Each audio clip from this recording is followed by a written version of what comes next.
Asin Thottumkal, and I hope I got that right, I've been practicing very hard, is as unusual as is her name. She's got talent, looks and hits in both Hindi and Tamil cinema under her belt. If her surname is famous now, it's because she's made it so herself. She's the star of Gajni in both Hindi and Tamil, a woman who has starred opposite stalwarts like Kamal Hassan and Amir Khan and still made her presence felt.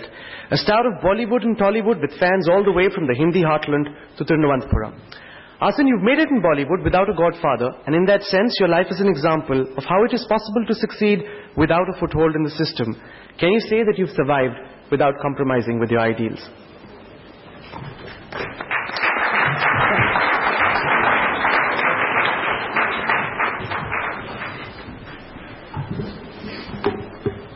Thank you, Rahul. It is Asin Thottumkal. Good evening, ladies and gentlemen. It's indeed an honor and a privilege to be here today. I think as someone who's part of the youth of India Today, what we're discussing here is a very relevant topic. What first comes to my mind is something that I remember my father saying a long time back. He said, anyone who's not a rebel before the age of 35 and a rebel after the age of 35 is not a normal person. Interesting observation. Well, I feel that the youth, we all know, yes, the youth have a strong desire for change, and that's how ideals are born. Ideals are born because we want the change in whatever is the existing system, whatever is supposed to be normal, that's happening. So youth generally desire change. They have a lot of energy, they have a lot of motivation, passion, a certain fire in the belly attitude, all that is there, yes, but we see that as reality sets in, as life goes on, that tends to sort of mellow down, and you're forced to be practical, and that means you have to compromise your ideals for the sake of plain survival. So I think compromise, whether we do it or not, or to what extent, I think that determines the change that one can bring about. And when we say change, I mean positive change in society. Since I am from the film industry, I probably talk about the field of films. We find scores and scores of artists, filmmakers, technicians, actors who are fresh, who start fresh out of film school with new ideas to break clutter, to new approaches to cinema, to method acting, to adopting the spit and polish of Western filmmaking, etc. And yes, we do have the talent and we are capable of that and much more. But then they come into the Maya Nagri and they try and find their feet among scores of people who are jostling to get their toe into the industry. And in the industry, everything, everybody is a commodity, exactly replaceable by the next talented non-name. So eventually, what happens is in the bid to pay one's rents, bills, you tend to sort of accept any sort of work that comes your way. Still confident that once you've made it, then you can sort of dictate the terms as to what kind of work you really want to do. But the reality is that the jostle never ends. There's always constant competition. If a formula works, I'm just talking out of experience or since I'm part of the industry, if a formula works, then it's flogged to death. New ideas be damned. That's despite the fact that the formula fails, soon after it changes from being a novel idea to a formula. Actors, directors in general are criticized for being sellouts. People often watch certain films and wonder how could people working on these films not realize what a pathetic product this is. But maybe the reality is that people working on the films do realize that their idea is weak, but if they say no to that, then they will simply be replaced by the next commodity, and then the juggernaut will roll on. So mediocre products will still continue to be made, and products which lack soul will continue to be made unless somebody stands up and says out loud that, hey, I'm not doing this, and risk the fallout. And as an actor, and I think Ranveer can understand what I'm saying, as an actor that would mean lesser endorsements, lesser visibility, lesser PR coverage, and lesser so-called industry friends. But that, I think, is the only way to get the soul back into the business. Small choices that you make that probably for the extra amount of money or popularity or fame in this case. But let me not go on about films. Take any field for that matter. Maybe media. It's a business that I'm in constant interaction with, so maybe media.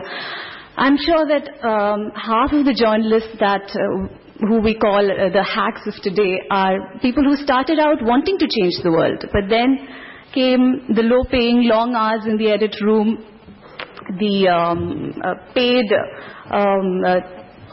the PR content in the publication, the agenda upon agenda of the publication, the editors, the advertisers, hard cash paid in exchange for coverage, etc. So the truth in the middle of all this may get lathered with a lot of motives and restrictions, and then due to economic as well as political motives. So any field, social welfare, education, politics for that matter. So the examples are very and many, but my point here is that